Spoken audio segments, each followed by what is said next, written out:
This is Lucas Ryder, executive producer and writer of episode 603, The Pharmacist.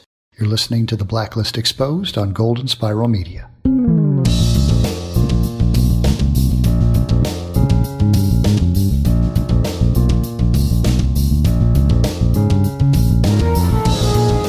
Well, I have no first-hand knowledge of any crimes Aaron may have committed. Welcome back to the award-winning Blacklist Exposed podcast. I'm Agent Troy Heinrichs. And I'm inmate Aaron Peterson, and I concur that the facts have never mattered less than they do today, as well as I object to Troy's general demeanor. Thank you for joining us once again as we discuss numbers 124 on the Blacklist, The Pharmacist, written by Lucas Ryder and directed by Daniel Willis. Show notes and other intel for this episode of the Blacklist Exposed can be found at theblacklistexposed.com. On this episode, we'll cover off on our profiling question from last week with thoughts from all of you, dig deep into this week's case profile, and then we will hear what you all thought of the Pharmacist this week in our Special Agent Intel section. Remember, if you're enjoying the podcast and having a blast, then be sure to fill the fedora and support us by throwing a few bucks our way over at patreon.com/theblacklistgsm. And now we're going to look at what you guys said about last week's profiling question, what your answers were, which the question was, do you think Jennifer will survive season 6? And before we do the answers, I just want to say, I mean, I didn't see her this episode, so maybe she's already dead or she's still hiding in the closet. Where do you think Jen was? Well, it's probably the same place that Agnes and Kirk are. They just disappear from the show. Yeah, but she'll be back. You know she'll be back this season. So she will. That'll be... All right, so what do people think? Do they think Jennifer will survive? Oh, gosh, no. I mean, there's no surprise here, but I was surprised at how harsh it was already. Really? Oh, my gosh. 94% said no way she makes it through the season with some pretty disparaging comments. And wow. 6% at least are the dying breed of hopeful wanderers that are out there. So, unfortunately, Jen's a goner. How many of that do you think is because, because I've seen a lot of Liz and Jen disgust. How much of that do you think is because they sent Red to prison? Which is essentially what I think most of it probably is. I would say it's probably half of the 94% is probably mad because they sent Red to prison. I think the other half just are like, they don't like her, or they think that maybe she's actually playing Liz and she's actually a bad guy at the end of the day, still working for like Ian Garvey's side of the house. I don't know what to think. All right. Well, there's some follow-up stuff. Lynn added that since we found out she is not the ballerina girl from season 1, I don't care what happens to her. Ouch. Michelle clearly doesn't even like Jennifer at all since she asked if anyone even cares if she's killed. Monica said nope, because she will turn on Liz since she is a memory of the affair her dad had. Aw. She would have killed her right there at the Virginia Beach house if that was the case. That's true. I agree with that. By the way, this is where I killed your dad. What? George said, I don't think she will die, but she will disappear like Kirk and not be on the show anymore. That's your theory, right? No, I think she's going to die. I don't think she's going to die. Reddington will get to her. I think Liz is going to peg what she did on Jennifer, and then Reddington will kill Jennifer. Maybe season 7. I don't think she's going to die this remember, year. If we get a season 7, I guess. Yeah. Because remember, Jennifer is not his kid, so he doesn't care. Yeah, I remember. Well, neither is Liz, if you remember. So neither one of them really matter. Well, if you believe that he was, the daughter thing under duress with, yeah. But yeah, we'll go back there later. And lastly, Douglas said Jen's is like Proxy Tom. So can we start using Jen's gonna Jen yet? No, she hasn't earned that yet. You gotta earn your catchphrase. You can't just be, handed one. No, definitely not. We'll get there. Well, now for our next profiling question. Does Red need the pharmacist for himself or someone else? Early thoughts? For me? Yeah. I don't know if you're asking me or asking them. I think it's, I've said this for a long time. I love the ticks that Spader plays Red with, where he does a little head bob, kind of like a George Clooney ER era move where his head kind of bobbed a lot, especially the first couple of years. I could see that. Yeah. So most of me thinks it's probably for Red. And see here, but I don't think it probably ultimately will be. That's just what I think. That's what I hope, I guess. And here I was thinking the gang that they went to go see, Aram and Samar, and they mentioned CRISPR again. and we didn't see what happened to Kirk. Here I was thinking maybe the pharmacist is working on something for Kirk as a promise. Yeah, I've heard that multiple times, and I think that's a good idea. Kirk had a blood disorder, so that is a different kind of disease, but it is genetic, and that's what this dude did. He hacks genetics, so it's possible. Or it has something to do with his transformation and becoming a new man, that he needs some kind of drug to make it permanent, or maybe a drug to turn him back. I don't know. I'm not touching that. Nope. Not touching it. Don't agree with it. Weird. All right, we'll just keep with the Kirk thing. You guys tell us what you think, for himself or for someone else, and we'll read those next week. But thanks to all those that did participate this week. So now, before anyone finds a loophole to get Aaron out of this podcast, let's dig into this week's case profile.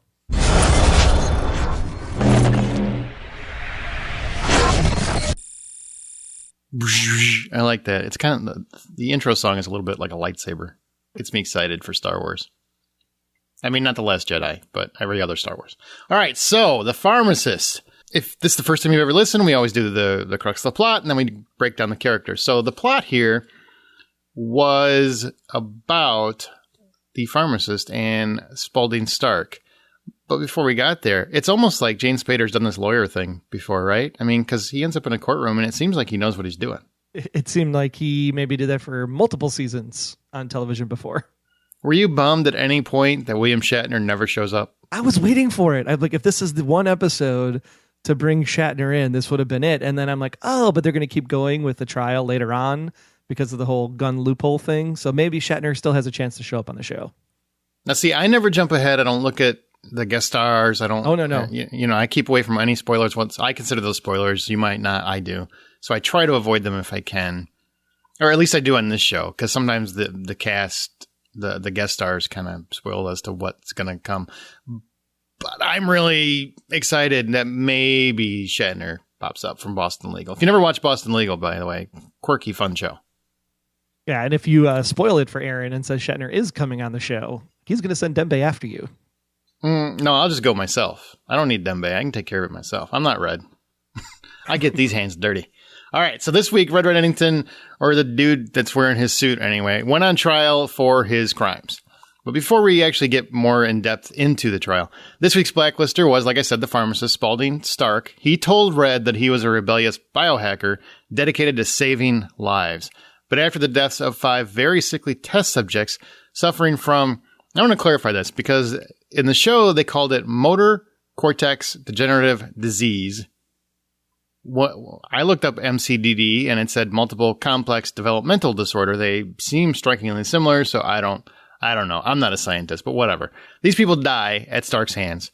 Red fears he is the worst kind of charlatan, the kind who preys on the weakest among us for financial gain. So he sets the post office out to hunt this brother down. We come to find out that Crown Life Pharmaceuticals had inserted a mole who sabotaged Stark's work to ensure the cure wouldn't be achieved. Because as Chris Rock so eloquently put it years ago, the money isn't in the cure. The money is in the medicine.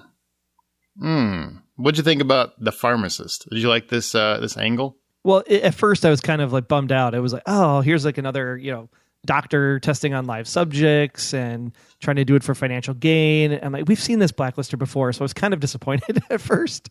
And then as the episode went on, I'm like, oh, this is like retread the same story but with a different twist. And I'm like, I can dig it, because I remember when John and John were telling us in that 100th episode about how it gets harder as the seasons go on to come up with like new kind of ideas. Right. So I'm glad that they actually found a nice twist on this, and that this guy actually is, I mean, you're still testing on human live subjects, which is not okay.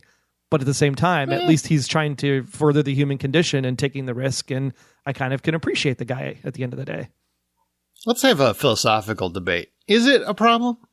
I mean, if they, not in this situation, obviously, because things are being sabotaged, but in a otherwise controlled situation where people aren't approving the possibility of testing and people want to save their own lives and they don't want to wait for government to catch up with regulations. So they want to get ahead and get in the testing phase. They want to see if this medicine will help them. Is it really wrong if they do it with full knowledge of what's going on? I mean, yeah, I would say that there's the moral debate, not the legal debate. Exactly. Yeah. I think there's a morality of, I think it's okay. I think where it comes in is the legal debate. I think the way they handled it in this episode, even specifically, was actually really good because it allowed them to, I think, get around that conversation. The whole, hey, you have to inject this yourself. You all have to inject yourself at the same time.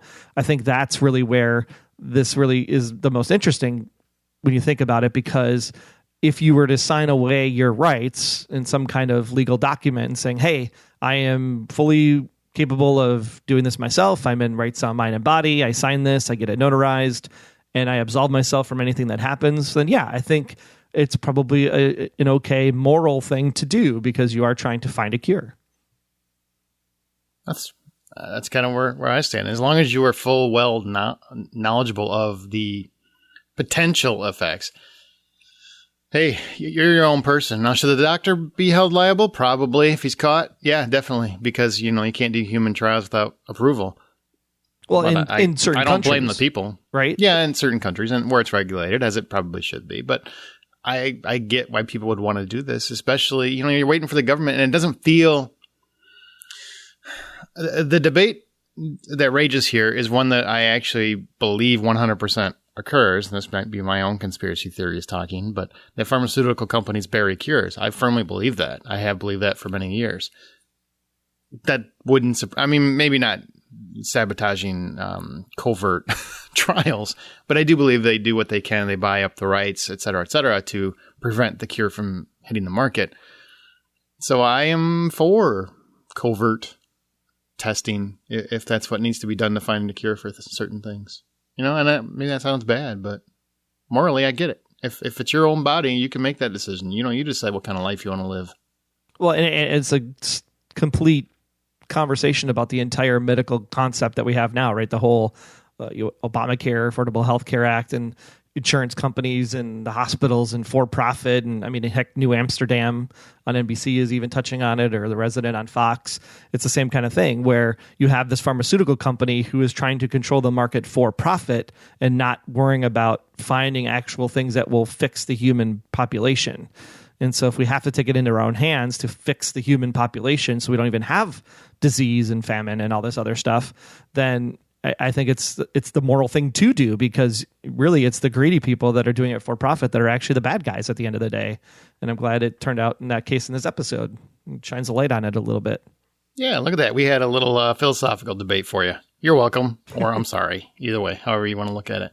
We come to find out that Crown Life Pharmaceuticals had done the mole on it, like I said before. So he was working to sabotage his work by killing the patients. Because he did that, Stark is actually getting a lighter sentence, and we are left with a bombshell at the end that read, "Need Stark for something," which we're going to talk about a little bit more when we get into characters.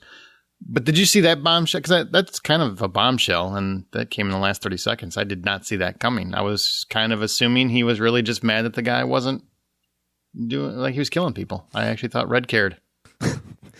He probably does care at the end of the day, but there's always this, what is it for Red? And the fact that we still had not gotten it by the time the end of the episode came, I'm like, dude, what is this episode about? Because right now I'm really not liking this episode. And then we're like, oh, there's a kind of cool twist. Like, is that going to bring it back from something in the past? Like we said, like Kirk, for example, or are we going to do something more interesting? Is this setting up something in the future? Maybe it's tying into the Corsican because we know he's coming back from John.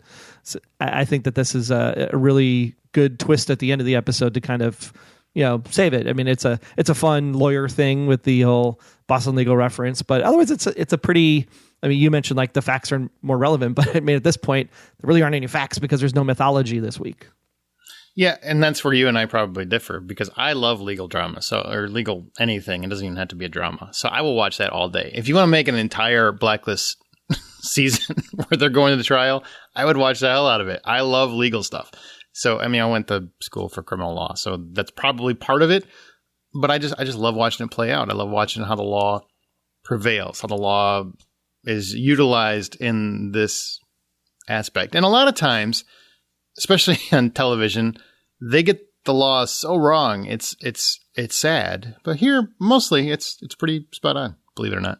So in your studies, is that a true statement then? The gun thing is a state law versus a filed off serial number becomes a federal law. Is that true? That's correct. Once you file a serial number off, makes it federal crime, and it would violate any order, which they all knew that. Now the search and seizure, that comes down to, now granted, I mean, it's been a few years since I was in law. Laws can change, obviously. I'm not a lawyer now currently. I just went to school for criminal law. So what can happen is, if they were aware that he was Red Reddington, or they had the assumption going in that he was Red Reddington, a federal fugitive, that's probable cause enough. So they can search him. But if they just had an anonymous tip and just told just enough to get him looked at, and then they patted him down, that could be an unreasonable search. It's possible. So that falls more in line. So what they're saying, that's why I'm saying, what they have said in the episode actually would fall pretty close to legal definition. Yeah, because I think that's another philosophical debate, with the whole, last season. That's a legal debate. Well, no, just the whole, does a cop have a right to come up to you and just pat you down for their own safety, even if you're not causing any, ruckus, or, I mean, he was just standing at this pretzel cart. They do not. Does the cop have any right to touch you and pat you down just for their own safety? They do not. They have to have probable cause. They have to have a reasonable purpose for patting you down. You can't just walk up to anyone and say, I want to pat you down. They can do that if you're going into a private event, if you're, going into a stadium, say, or you're getting on an airplane, that sort of thing. But if you're just walking on the street and getting a hot dog, no, you have to have probable cause. But if he bends over getting in the car and his coat lifts up enough that he could see the gun, then he would see it, and then he could do it. Yeah. But he didn't see it. He didn't know. It didn't seem to me, because I went back and rewatched that scene just to see, because I'm weird. And he did not know he was Red Reddington. He was just tipped off that there was something wrong about this guy, and he was checking him out. And that's when they found the gun. That's what it seems like to me. So we'll find out when it plays out, obviously. But so you watch a scene. Did he find the gun before or after the other cop says, "Hey, do you know who this is? This is Raymond Reddington"? Because if you're number after. Okay. Shoot. No, I can't remember. But I remember when I watched it, I'm like, okay, I don't think he has probable cause. So I'm more inclined to say that it was after. Because if the other cop says, "Hey, this is Raymond Reddington, he's number 1 on the FBI's most wanted list," is that enough of a probable cause? No, he found the gun before that, I'm pretty sure. Okay. But as soon as they establish, do you know who this is? It's Raymond Reddington. That's enough to bring him in right there. Sure. You can pat him down, probably get him a strip search. I don't know. There's a lot of things you can do at that point, because he's the number 1 fugitive in the country. Well, there you go. We should probably stop talking about it, because I'm sure this is the future episodes that they're going to go through. Yeah, probably. But I think it's an interesting debate. Honestly, really, all they have to say, this is the truth. All they have to do is Cooper would have to tell the judge, we were okay with it. He had to have a firearm on him because he was in dangerous situations as an informant, and we allowed that to happen to facilitate his cover, and that would cover the base, honestly. Sure. But that doesn't make for exciting television. So I doubt that's going to be the course they go. Maybe at the very end, Cooper is stepping, hey, that was part of the cover. Oh, all right, you can go.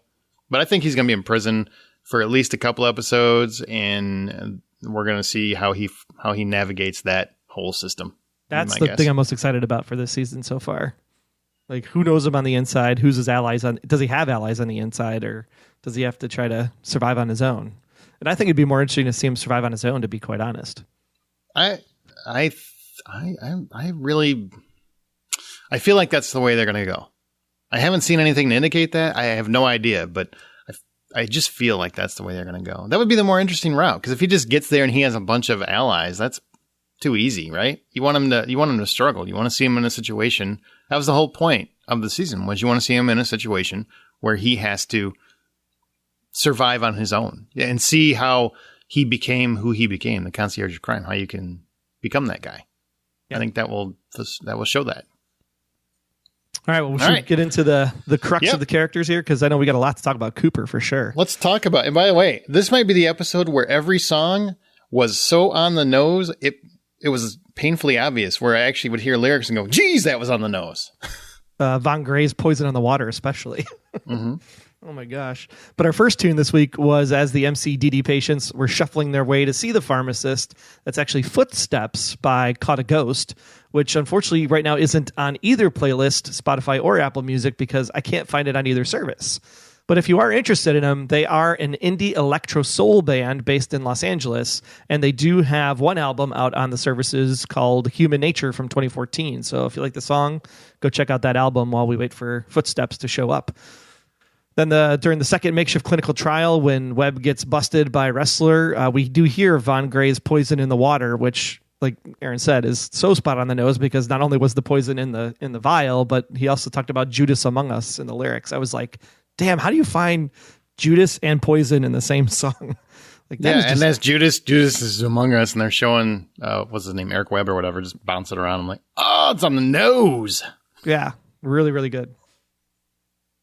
All right, finally, as Dembe confronts Liz and Red arrives at the prison, we hear Where You Gonna Go by Gregory Alan Isakov as our final song of the episode. And you can hear those songs and all the other great songs from all the past seasons on the Blacklist playlist, visiting Spotify or on Apple Music. We have links to those in the show notes over at theblacklistexposed.com. All right. Well, let's get into our characters, and as always, we'll skim by the ones that didn't do a whole lot this episode. Dembe, once again, he doesn't get much to do, but he's starting to get more involved in Rudd's affairs, and he's the one who ultimately asked the pharmacist the big question that we'll come back to. Did you like seeing Dembe be the muscle man? Because I'll be honest, he's a lot more intimidating than Rudd. Yeah, I was a little nervous for Liz there, actually, for a moment. Why, you thought he figured it out? Not that he figured it out, but is she going to crack a little bit, show something, and Dembe's going to sniff it out? Because I think Dembe would be able to sniff it out. But she held her own there, so I thought that was pretty good. And then, of course, going in and seeing Stark seeing him. And it was interesting, too, when Dembe comes into the room, he walks right by Stark's gaze, and Stark doesn't actually see him initially until he starts talking. So I wonder if that had something to do with the one side of his face being paralyzed from the malaria vaccine treatment that he tried to do on himself. Yeah, I believe so. Yeah, that was the attention to detail there. I thought that was really great in that scene.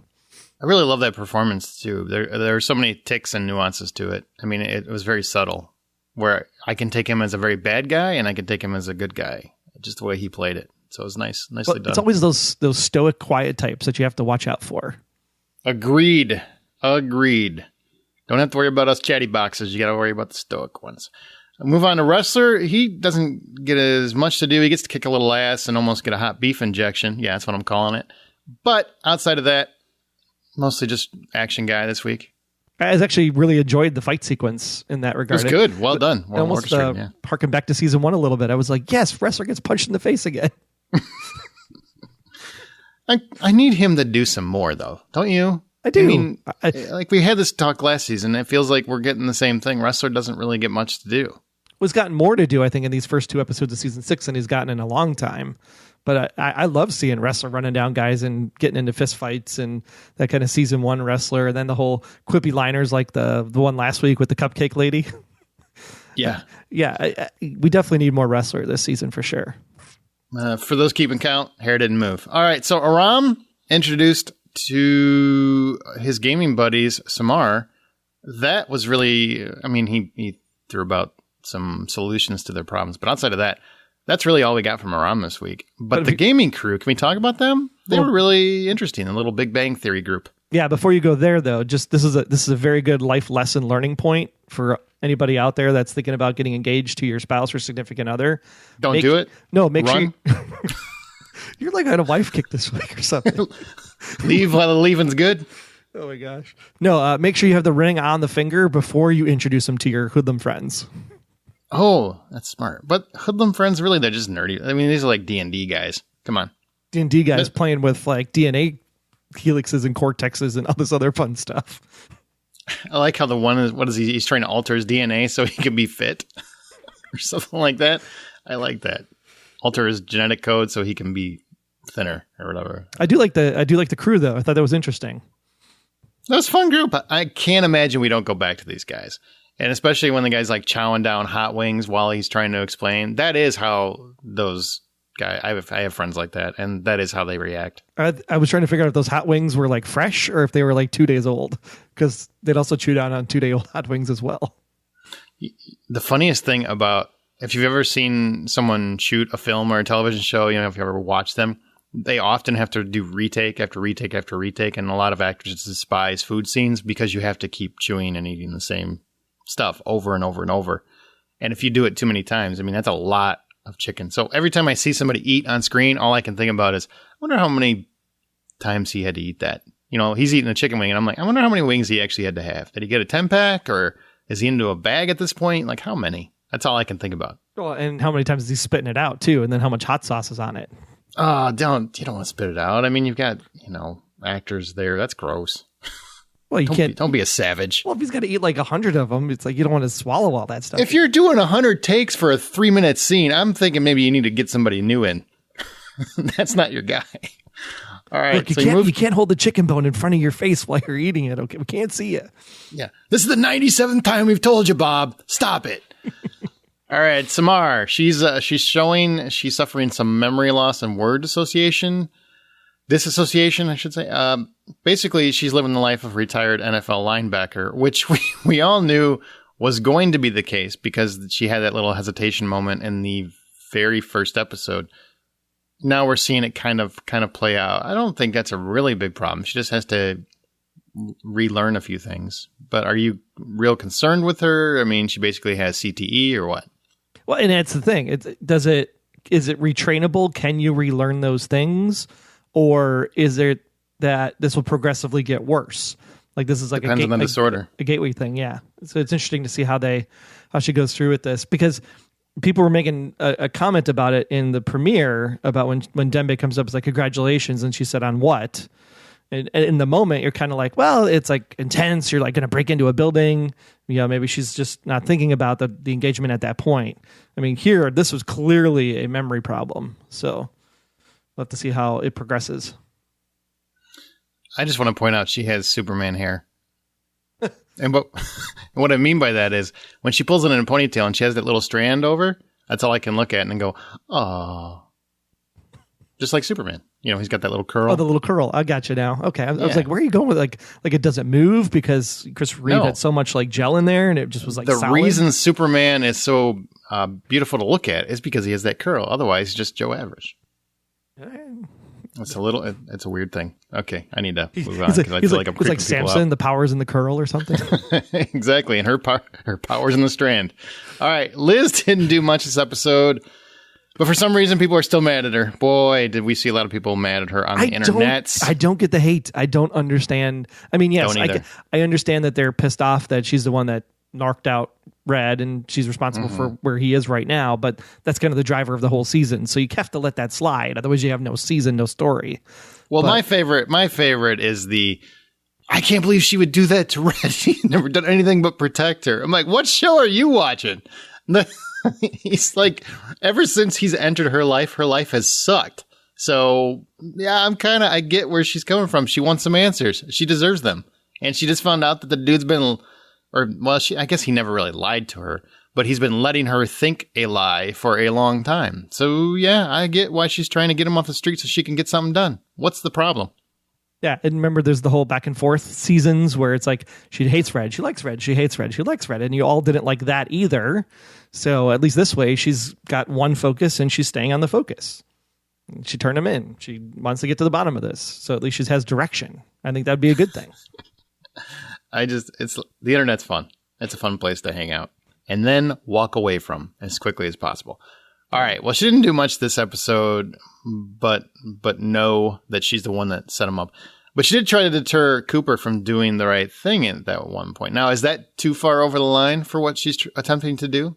No, I think she's trying to protect by time. Well, there's two things that are probably happening there. One is she is saying, "Hey, you have to follow the law, Cooper." The main justice said you can't talk about the agreement. You have to stay within the lines, because I'm sure she's protecting his integrity in that regard. Not that there's some there, because he shades gray here and there as well. But I think she's trying to protect him by not allowing him to go to jail for going against main justice and what they told him specifically as an order, right? At the same time, I think she's also trying to figure out how does she keep herself out of this, because the more and more this gets exposed, the more and more closer it comes to she's the one that ratted Red out, and what are the consequences of that. Do you think he knows yet? Because I still have this vibe that he might know or have an inkling that she's the one. I had more of a vibe at the end of last week's episode than I did during this episode. Well, I don't think he really tipped his hat this episode. I mean, he was mostly just playing for his life in the courtroom. Yeah. I mean, but at the end, there's a whole hey, Liz, can you go find out where I'm being transferred to? It was very, family orientated, parental like, hey, could you leave the room so mom and dad could talk?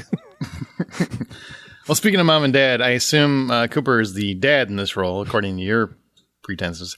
But he does the right thing, and he doesn't at the same time. He made a big speech about how he's just going to go into court and tell the truth.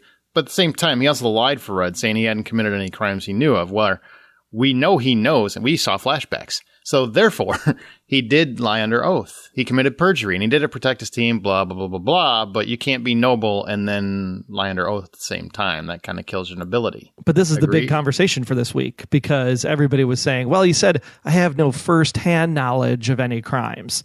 And I'm kind of going back through, does he have firsthand? That's an interesting play on words. But then there was the one scene in particular where Cooper, I think they're standing in the post office at the time, and Cooper's like, you killed 3 people. And Red's like, I'm not perfect. That one scene there means he does have firsthand knowledge. So he did lie in court. Well, yeah, he did lie in court. He has firsthand knowledge. And I can't remember, I'm trying to remember when he broke in and killed the dude that was fake holding Liz last season. If Cooper was present when Red shot the guy, but I want to say he was. Oh, Sutton Ross? Yeah. No, he wasn't on site. He wasn't on site? No. Okay. So he might not have actually seen him kill someone, but he knows firsthand. Well, that's the thing. What do you define as firsthand knowledge? Yes, he's got secondhand knowledge, but he doesn't have firsthand knowledge. I don't know. It's still a lie in my book.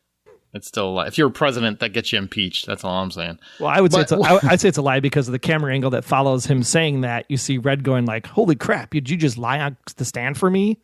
He's got that look on his face like, dude, thanks, Cooper. Yeah, thanks, man. I know you sacrificed a lot for that, and I respect that. Thanks, man.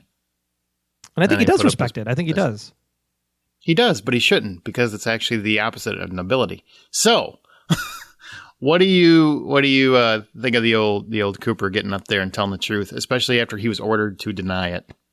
I think that from a character development perspective, I think that this stays within Cooper's bounds, because Cooper wants to make sure that justice is done at the end of the day. I think he's a justice guy. Now, granted, justice may be in the law or not in the law, but it's still justice at the end of the day.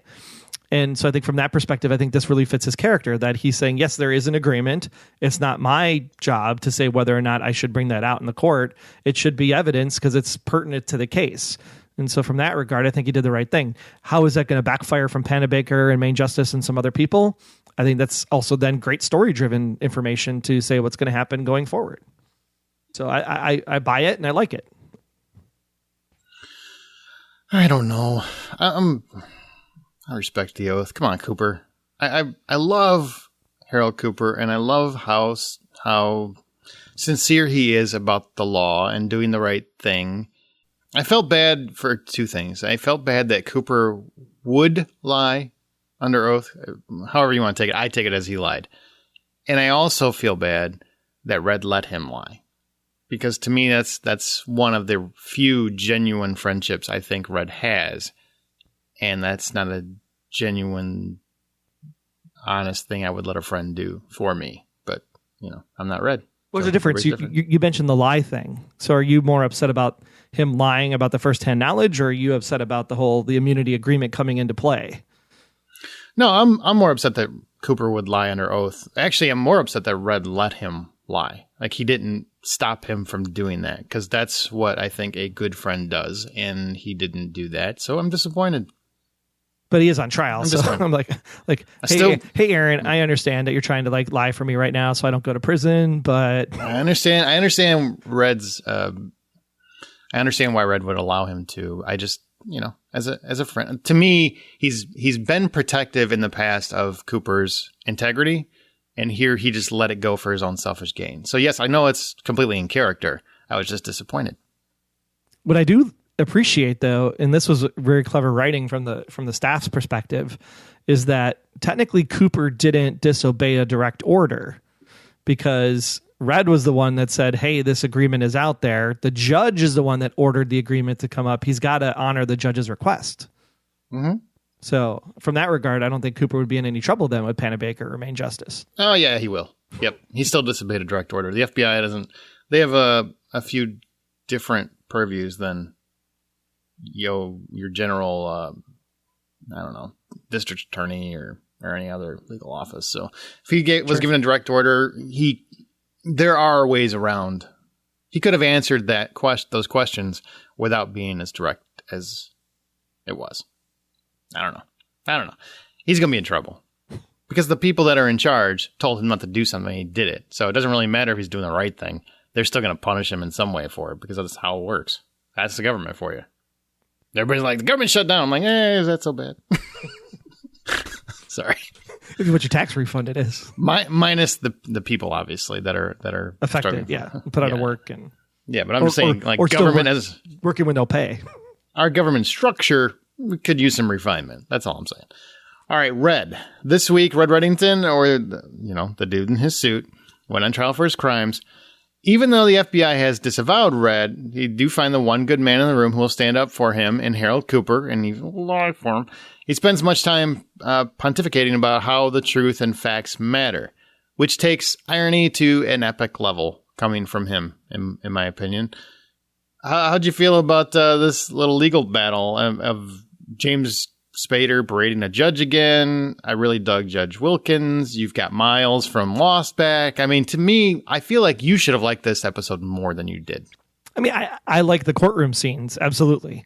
I think where I was having a challenge with the episode was the whole, like, why the pharmacist? Like, what's the point? What's the point? What's the point? And then finally we got to the point. I'm like, oh, okay. I like the episode again.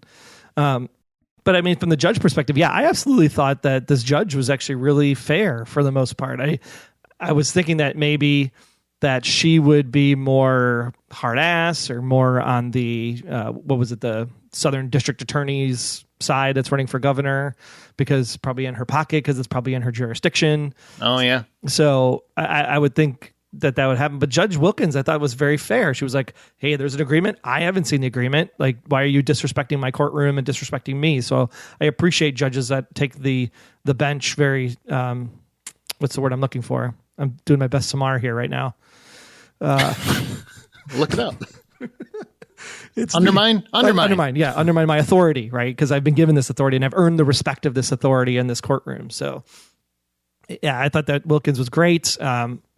Miles Looting, I think he did a great job as a lawyer. He was kind of a prick. He was definitely had the awesome suit going on with the power tie thing. I thought he did a really great job. Yeah, I think that the best part about this whole thing was how many Boston legal references can we throw into this sequence?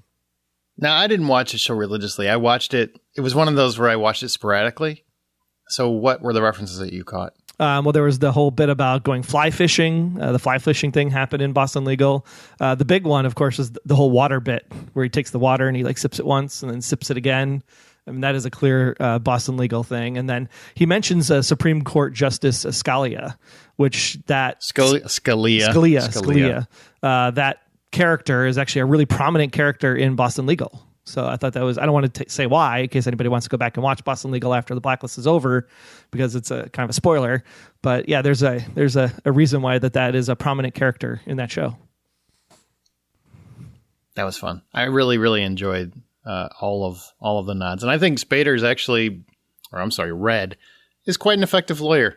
And I get why. He's obviously had practice, maybe some Boston practice. He's had some practice, so he knows what he's doing as a lawyer, and it was nice to see him back in the courtroom. So I had a lot of fun with that. Wilkins was really a judge I dug, because too often on TV, I feel like judges are ridiculous. And, that isn't how a judge actually acts. And this was very, very true to how judges actually act. It was kind of funny. Unless you're watching Law & Order. Law & Order is very accurate. For a part of a minute, when the judge came in, I thought for a minute, I was like, oh, maybe we'll see Susan Plummer play a judge. Oh, wait, no, she was Mr. Kaplan. That would be funny. Because, yeah, Mr. Kaplan totally plays, the actress has played so many judges. That would be kind of a fun nod that you could never explain. Unless we have some kind of alternate timeline. She saved the fall. She comes. That would be a great reveal. She survives the fall. She comes back in, and now she's the one that's got Red's life in her hands. Oh my gosh! I object. He's being incredibly self-righteous. That was that was my favorite part. I love that. All right, so we end with two big revelations. The smaller one, that his deal was acknowledged, but his gun violates the deal, so he must spend some time in the clink. I'm pretty excited to see how Red navigates prison. We talked about that a little bit, but what do you think's going to happen? I mean, he's going to have to still work with the post office, so I assume he's going to drop a Blacklister in their laps. How long do you want to see Red in prison? Like, figuratively, episode-wise, I mean, how long are you thinking? He's supposed to be in there a week. They can all obviously drag this out a little bit, so he spends a little bit more time in there. I'm surprised they're going to put him in Gem Pop, but... Yeah, that was the weird thing. Like, in order for your safety, it's better for you to go into the whole population with everybody else that could shiv you in your sleep versus staying in this nice, cozy little detention center here in the pretrial holding where there's nobody else to kill you. Right. Like, that line just did not fly with me at all. But I think, I really want to see the story and the things that'll happen. So I'm kind of excited to see maybe like a 6 to 8 episode thing where it's like the mid-season finale where he gets out. At the same time, it's so different. I don't know if it like detriments the Blacklist from the way the kind of ebb and flow of it works, where Red and Liz have these quickie things. And it's like, if you're going to do that, then it has to be over the phone thing, or maybe she gets to come to the yard and sit on one side of the fence and he's on the other side of the fence. I just don't know if that is the same Blacklister feel to it. If he gives information to somebody on the inside that gets it to Dembe and Dembe's giving the cases, I think that would be interesting and new. And I would go for that, and that would keep Red in there longer. But it's the Liz and Red combination, so how that progresses, especially given the fact that Liz turned him in, I think that's the thing I want to see the most in these first 8 episodes, is how do they work together? And that might be hard if he's in there a while. Yep. I'm of similar mindset. I really didn't get why he's in Gem Pop. So I'm with you 100% on that, because that makes no sense. We're going to do this for your safety, but we're going to put you with people that might actually kill you or do other things that you're not going to be a fan of. So I didn't get that. But especially that first guard that sees him. Welcome home, Red. Wink, wink. Home. Wink, wink, you belong here. People were inferring all kinds of things from that. I'm like, well, I think he's just saying you belong in prison. It's that simple. That's what that means. All right, the second and huge revelation is that he hired Spalding Stark to seemingly work on a treatment for someone. So you're the king of theories. You got to have a theory for everything. Who is the treatment for? Himself, Kirk, because he had a blood disorder, or maybe even Katarina? That's some ideas. That's an interesting one. I mean, the first thing that comes to my mind, the minute that happened, I was like, oh, cool, we're going to see Kirk again. He's working on something for Kirk, so that he's like, hey, Kirk, I'll let you go. I'll promise I can work on a cure for you. They kind of almost had a cure with Adrian Shaw from that first one, because she was working on a CRISPR cure at that point. So maybe he took the CRISPR cure from Adrian Shaw, gave it to this guy, so that he's able to go ahead and finish the job and make an actual cure for it. So Kirk is the first one that is the obvious, comes up to the top of mind. Mine too. But Katarina being, if Katarina was still alive and not Raymond Reddington that we're seeing right now, from my theory, then that would be interesting as well. Maybe she's been in hiding this long because she has some kind of illness and disease, and he's been trying to do something in order to bring Katarina back to life. That would be a cool story as well. Yeah, I agree with all of that, and I am on the side of it being Kirk. Although my immediate response to that mentally was, well, that would explain all the head bobbing and character tics that Spader has thrown into Red all over the years. Like, maybe it was a slow build to this moment. I don't know. So to me, it's either Red or Kirk, or Red Arena, if you will. Which also would be a cool, if Red Arena is the end game, then that would make sense why Red would want to do something for Kirk. Because I mean, they were married at one point, so this would be a way for him to, say, hey, I'm sorry for all the pain I've caused you over the years. Let me do this one final thing for you as your spouse. So that could play out as well. Yeah, that would work. Also, because Kirk let him live. So, and he obviously had a respect for Kirk. So either way, it works. It doesn't have to be your crazy theory to work. It works. It just works in general. Sure. Once you get past why did he let him live in the first place? What's the whisper? Yeah. Damn that whisper. Sure.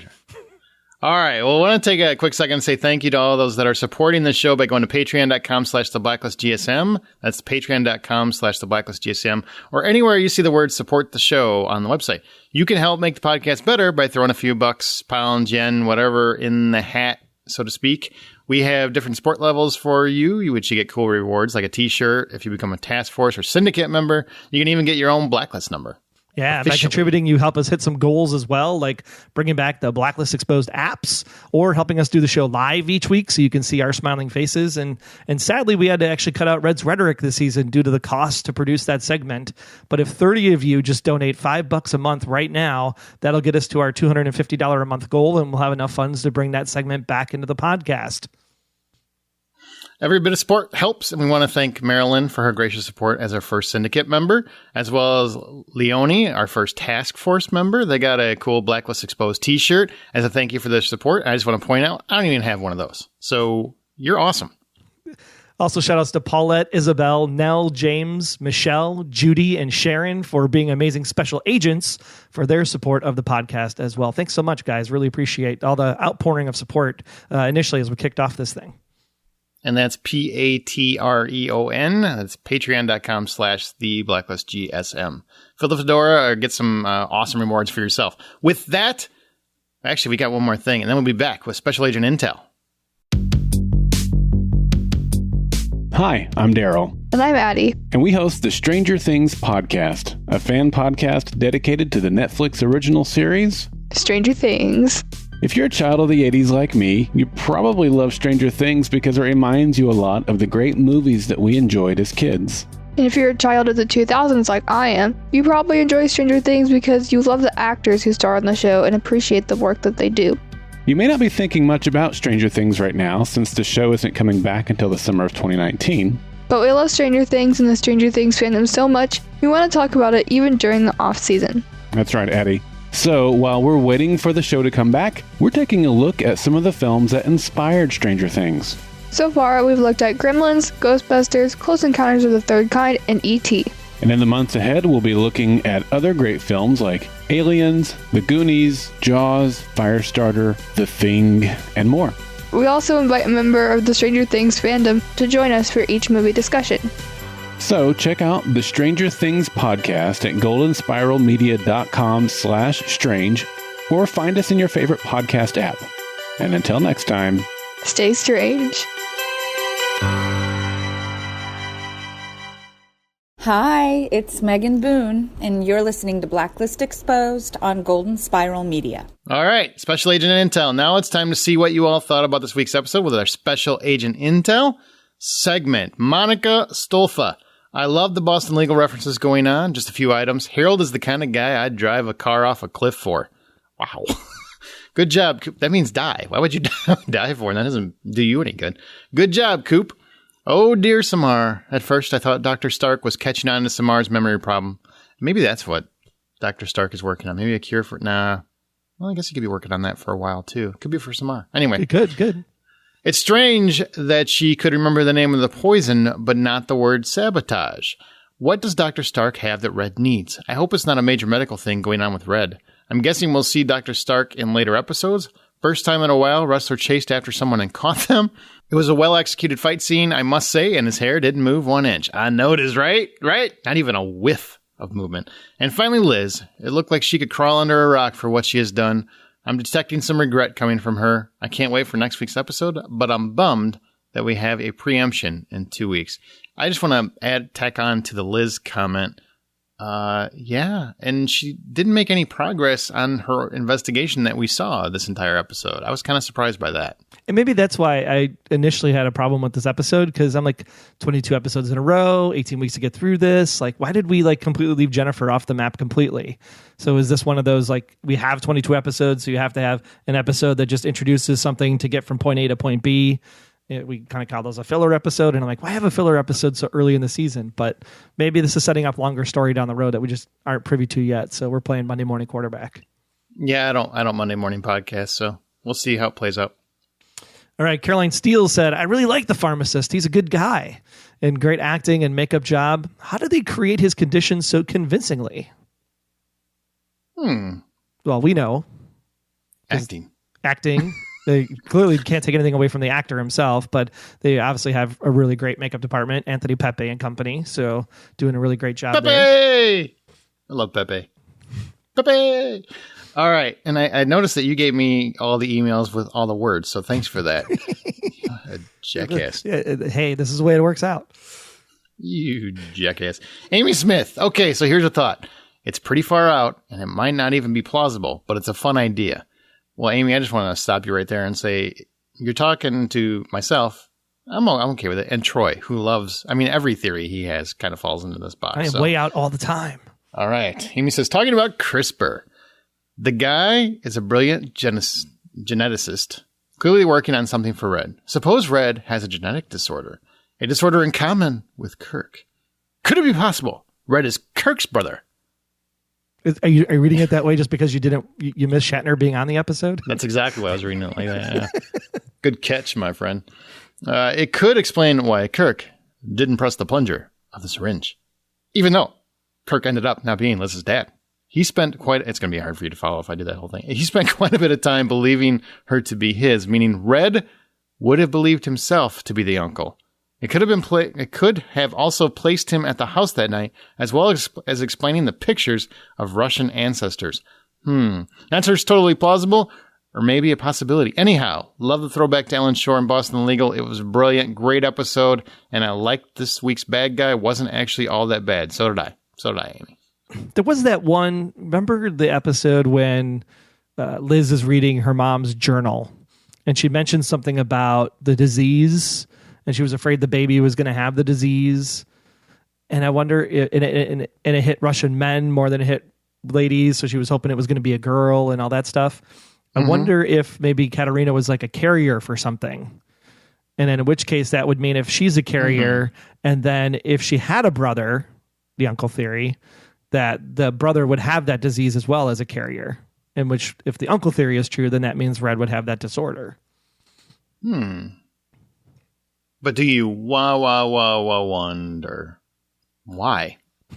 Huh? That's the song. No? All right. Oh my gosh. Moving on. A good thought though. I like the train of thought, Amy. At least you're using stuff in the show to explain the concept. So I Man, you like it because it's out there. That's really it. If somebody writes in and says, I have a theory that Red is actually an alien and he's gonna contact Jeff Goldblum in the next episode, you'd be like, you know what? I could see it. That makes sense to me. Here's how. If you use what do you want to call it? If you use the building blocks Nonsense? of your theory. Crazy nonsense. If you want to use the building blocks of your theory from the show itself, just the information on the screen, and it's plausible, I will buy anything, because at least you're using the show, not your own speculative outside the box, from the interwebs kind of things to fill in the holes, if you will. True, because that's what you always do, is keep 100% without going outside the box. That's you, Troy. When I think inside the box, I totally think Troy Heinrichs. Absolutely. George Nauman said they referenced CRISPR again this week, which was in 408 with Kirk. Could Stark be working on a cure for Kirk? Absolutely. That's what I think it is, actually. I do, too. Yep. Kim Burbel, or Burbel? Let's make it even fancier. We'll call it Kim B. No, Burbel. So do y'all, I have a hard time with y'all, apparently. So do you all think that Liz gave them the gun information, and that's why she wasn't present, even though the judge had cleared her and Cooper to be there for the ruling? She's trying to keep him behind bars, ? And, come on, telling him that they weren't going to admit that there was a deal. Was that misdirect, so maybe he wouldn't try to go there, ?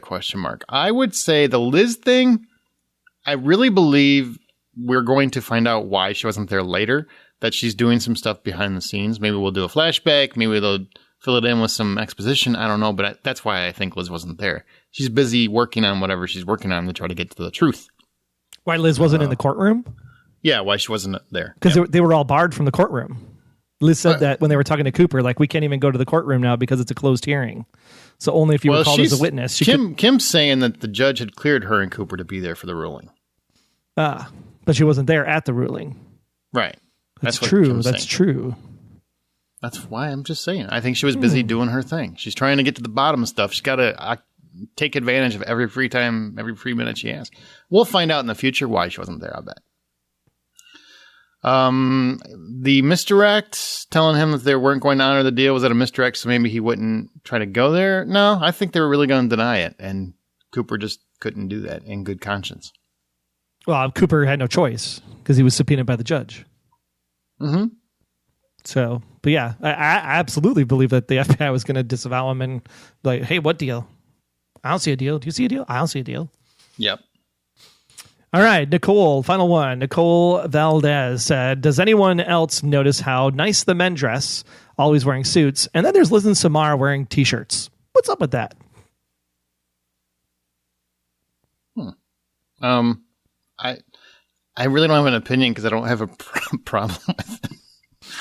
But yeah, you're right. I mean, you're right. Well, I mean, that's not. But I think they're dressed appropriately. Well, the one insider thing would be if anybody saw the interview that Megan Boone did with the Build series in New York. The Build series said specifically that they were she was taking more charge of her wardrobe this year, so she's really trying to define the character of Liz through her own things, and maybe combine that with her environment stuff that she's trying to do on the show to do less waste and all of that stuff. Maybe she's just going for a more minimalistic look. It's just totally fine. I don't have a problem with it. I actually think the dress code has improved. You don't see Samara wearing, the stuff, the low cut stuff that she used to wear a lot. It seems more in line with what the FBI dress code would be. It is a little bit more dressed down. I mean, now that we're like back to back with Blind Spot on Friday night, like they do dress a little more, what do we call it? More business or maybe biz cash on Blind Spot, where this is still more closer to cash, I would think. But then they are in the office more on Blind Spot, those particular people, versus these guys are always out in the field. So maybe it's a just easier to move kind of thing when you're in the field. Fair enough. I don't know. Fair enough. I don't know. And I want to add, Ali PhD sent an email that was ridiculous, and your presumptions are even more ridiculous. And also, my mom works in the medical field, so I know full well how that works. Thank you. Sure. That's all I wanted to say. All right. Well, that will conclude this episode. Be sure to follow us on Twitter at the Blacklist GSM, where we live tweet during the East Coast feed when possible. And we use the show's hashtag, The Blacklist. Don't forget to follow us on Tumblr, Instagram, and also join the Facebook group. Just search for The Blacklist Exposed. Talk about the show, the podcast, or keep the moral debate going. What do you think? Human trials okay as long as everybody injects themselves? Yeah. Hey, whatever. I'm not. I would love to see what people's thoughts on that are, because when you get to philosophy really intrigues me, what people think about moral choices like that. So feel free, throw that out there. I would love to hear what you guys' thoughts on that are. And I will not be here next week. So who's filling in for me? Rory will be back. Rory's going to come back and fill the chair for next week's show. Excellent. I have to travel for work. I'll miss y'all. I'll miss you. You can also subscribe to our show at Apple Podcasts, Google Podcasts, Spotify, and we'll be back the following episode. Spotify and now Pandora, or from your favorite podcast player of choice. You can even listen from the website, plus find all the intel and analysis about this episode for The Pharmacist by visiting theblacklistexposed.com. Big thanks for listening. Don't forget to answer our profiling question. Does Red need the pharmacist for himself or someone else? And come up with something new. Don't say Kirk. We already talked about Kirk. Come up with something new. Out of the box. Aliens. He needs it. He's going to save the planet because of an alien invasion. And somehow, Troy may believe that. It's the one Cooper used in the Behind the Blacklist special, so maybe there's something to it. Who knows? We'll see you next week, guys. Take care. Until next time, I'm Agent Troy Heinritz. That's at Troy Heinritz on Twitter. And if you want to learn more about me, just visit, about.me/Troy Heinritz. And I'm Agent Aaron Peterson. You can hear me talking about movies and TV on the Hollywood Outsider podcast, as well as Remake This Movie Right. We are available at thehollywoodoutsider.com or on Twitter at 5popcorn. Be sure to subscribe, download the app, submit your feedback, but most importantly, keep yourself off of the Blacklist.